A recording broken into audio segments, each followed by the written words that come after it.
Bienvenidos a este curso de cobra clientes y recuperación de impagados. Vamos a hablar en este módulo formativo de cuál es la estrategia del deudor y cómo enfrentarse a ella, para que ustedes puedan adquirir conocimientos suficientes para conocer y superar las tácticas de escaqueo de los deudores. Vamos a ver, en primer lugar, cuál es esa estrategia evasiva del moroso.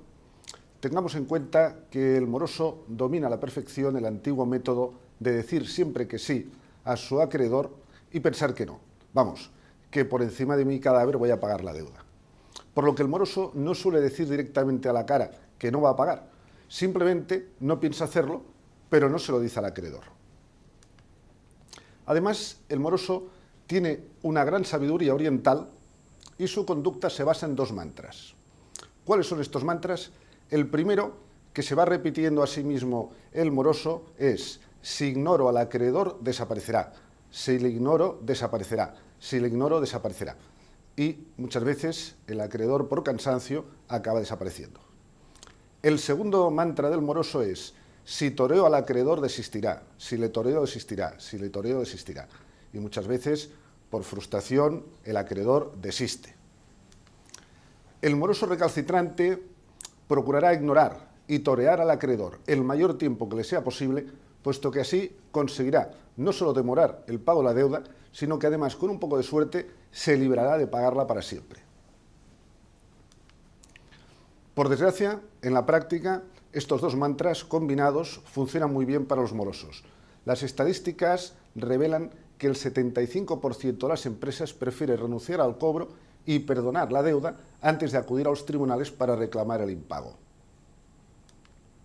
Vamos a estudiar esa estrategia del moroso recalcitrante que yo la he denominado de las 7 Ds. ¿Y por qué le estamos llamando de las 7 Ds?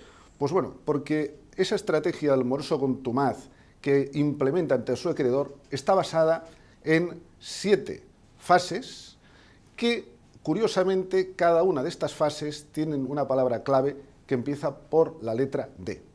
Vamos a continuación a detallar cada una de estas fases. En primer lugar, tenemos demorar, en segundo, dilatar, en tercero, desorientar, en cuarto lugar, desviar, en quinto, desanimar, en sexto, disuadir y en séptimo lugar, desistir. El moroso intenta conducir al deudor por todas estas fases. Vamos a ver la primera. El moroso sabe que hay que demorar el pago, ya que el tiempo siempre juega a su favor y en contra del acreedor. Como mínimo, si va demorando, se está beneficiando de una financiación gratuita a costa del acreedor. Por lo tanto, cuantos más días pasen, mayor será dicha financiación que obtiene gratuita. Pensemos que si tomamos una factura pendiente de pago de 10.000 euros, en función de los días que transcurren hasta que el deudor realiza el pago, él cada día tiene como un contador en el que está obteniendo un beneficio financiero. Suponiendo que el coste medio de los recursos empleados para financiar su activo corriente sea del 6%, podemos mirar en esta tabla en la que esa deuda que no ha pagado de 10.000 euros, cada día que transcurre, el moroso tiene un beneficio financiero de 1,67 €. De forma que podemos ver que si demora durante 2 meses el pago de la factura, él obtiene un beneficio financiero de 100 euros. Evidentemente, el efecto acumulativo de cientos o a lo mejor de miles de facturas que va pagando con retraso es muy beneficioso para las finanzas del deudor. Y todavía más si las facturas son de importes elevados. Vamos a ver la segunda fase, que empieza por D, que es dilación. ¿Qué va a hacer el moroso? Va a dilatar cualquier acuerdo con el acreedor lo máximo posible.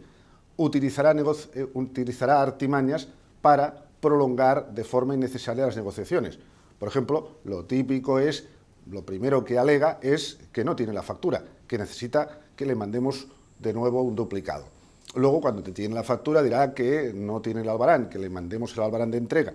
Y luego presentará una reclamación de mercancía defectuosa, mermas de calidad, cantidad, etc. La tercera fase es desorientación. ¿Qué quiere decir? Que el moroso utilizará cortinas de humo para desorientar al acreedor. Lo más frecuente es alegar desacuerdos administrativos o comerciales. Alega existencia de litigios, controversias, disputas, que muchas veces no tiene nada que ver con el impago que se le reclama. ¿Qué pretende con esto? Confundir al acreedor, sembrar dudas, dilatar más la negociación y demorar todavía más el pago. Por lo tanto, el contador aquel va marcando euros o dólares a su favor.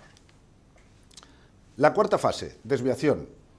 Aprovechando la fase anterior de desorientación, el moroso pretende reconducir la situación a su favor y llevar al acreedor a su terreno.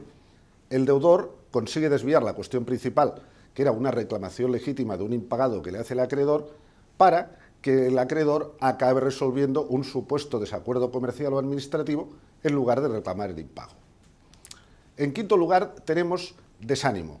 El deudor intenta desanimar al acreedor poniéndole múltiples obstáculos, siendo difícil de localizar, duro en las negociaciones, desagradable, toreando al gestor de cobros, siendo realmente una situación que acaba debilitando la moral del negociador de cobros.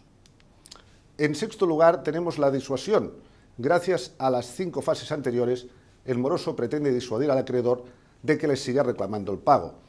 El deudor quiere sugestionar al acreedor que no vale la pena continuar con los intentos de recobro y que es más rentable que dedique su tiempo y energía a otros asuntos que son mucho más rentables. Y luego pasemos a la última fase, que es la fase final, la número 7 de desistimiento. ¿Qué pretende el moroso? Pues conseguir que al final de ese proceso el acreedor desista definitivamente y se olvide del tema. O sea, el acreedor, frustrado, agotado, acaba renunciando al cobro de la deuda. Pensemos que el auténtico moroso profesional intentará llegar hasta el final, a esta fase número 7, y su objetivo final es conseguir el desistimiento del acreedor y de este modo librarse definitivamente de pagar la deuda. En cambio, pues los morosillos, los morosos aficionados se conforman con llegar a la fase 2 o a la fase 3, es decir, se limitan a demorar los pagos, dilatar al máximo el pago de la deuda. Con esto pues se están beneficiando de una financiación gratuita de los proveedores comerciales. Acabarán pagando, sí, lo más tarde que puedan, por supuesto. ¿Qué tiene que hacer el acreedor? Pues para enfrentarse a esta estrategia no tiene que caer en la trampa, es decir, no tiene que desistir nunca, tiene que ser consciente de esa estrategia y para ello pues le podemos dar una serie de consejos que son los siguientes. En primer lugar, ser plenamente consciente de esa estrategia del moroso y estar preparado para combatirla.